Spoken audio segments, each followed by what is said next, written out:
महाराज जी के श्री चरणों में मेरा नमन। सर, मैं अपने प्रोफेशन में जैसे भी काम करता हूँ पूरी ईमानदारी से करने की कोशिश करता हूँ, लेकिन जैसे कि मनुष्य की जिज्ञासा हमेशा रहती है कि मेरा फ्यूचर क्या होने वाला है। आज की जितनी परवाह करता है उससे कहीं ज़्यादा परवाह उसको रहती है कि मेरे भविष्य में मुझे क्या मिलने वाला है, नहीं मिलने वाला है, मेरे बच्चे कैसे होंगे।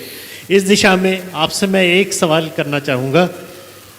मुझे लगता है कि लोग एस्ट्रोलॉजी की तरफ बहुत ज़्यादा ध्यान देते हैं और ये सोचते हैं कि एस्ट्रोलॉजी से मुझे समाधान मिल जाएगा और शायद मेरी दशा अच्छी चल रही है, मेरी दशा खराब चल रही है।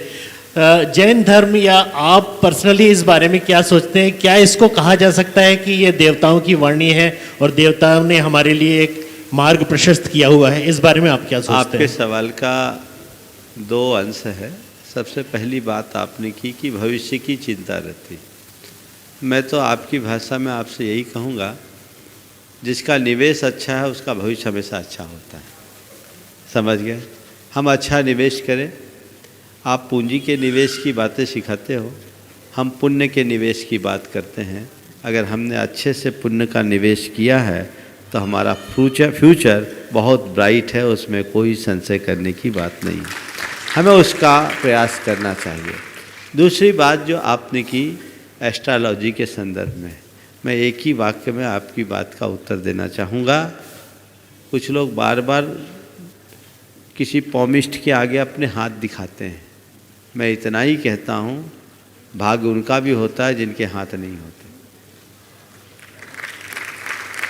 भाग्य उनका भी होता है जिनके हाथ नहीं होते। इसलिए इसको लेकर के बहुत ज़्यादा विचार नहीं करना चाहिए। ज्योतिषी के पास वे लोग जाते हैं जिनका आत्मविश्वास कमज़ोर होता है और जो अंधविश्वासों में फंसते हैं। एक चोर अपना भविष्य पूछेगा तो क्या होगा? हवालात और क्या होगा? अगर मैं अच्छा कर्म करूंगा तो मुझे अच्छा परिणाम मिलेगा। और हमें तो अध्यात्मनिष्ठ होना चाहिए। कर्मेवधिकारस्ते माँ फलेषु कदाचन। मेरा काम है निष्ठापूर्वक ईमानदारी से कर्म करना, फल जो मिले प्रभु इच्छा मान करके स्वीकार कर लेना। अच्छा है तो और बुरा है तो। और ज्योतिषी क्या मेरे भाग्य को सुधारेगा? बहुत से बहुत वो बता सकता है कि तुम्हारी अमुक दशा आने वाली है और इस समय के बाद दशा बदलने वाली, लेकिन खुद की दशा भी वो देख ले। आपको बताऊं, जब आहा जिंदगी पत्रिका निकलनी शुरू हुई थी, आपके भोपाल से निकलती, मेरे ख्याल से 2002 की बात है। उसका एक अंक निकला था, ज्योतिष अंक। उसमें अलवर के जो राजा थे उनके संदर्भ में एक बात कही गई कि उस समय अंग्रेज लोग एक उपाधि देते थे, एम्पायर ऑफ इंडिया। तो किसी ने बताया कि एक मुंबई का बहुत बड़ा ज्योतिषी है, वो बता देगा कि आपको ये उपाधि मिलेगी कि नहीं। पता नहीं राजा को क्या सूझी, उसे मुंबई से बुलाया गया। स्पेशल सैलून से आया और उस व्यक्ति का 1000 रुपया पर डे का चार्ज था उस जमाने में।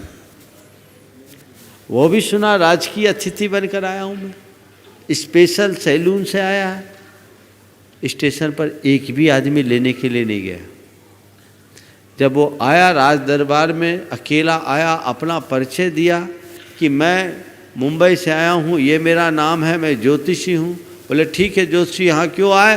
बोले आपका फलित बताने के लिए, आपका भविष्य बताने के लिए। राजा एकदम क्षुब्ध हो उठा, मुझे किसी भविष्य को जानने की कोई इच्छा नहीं है, जाओ इसको जेल में डाल दो।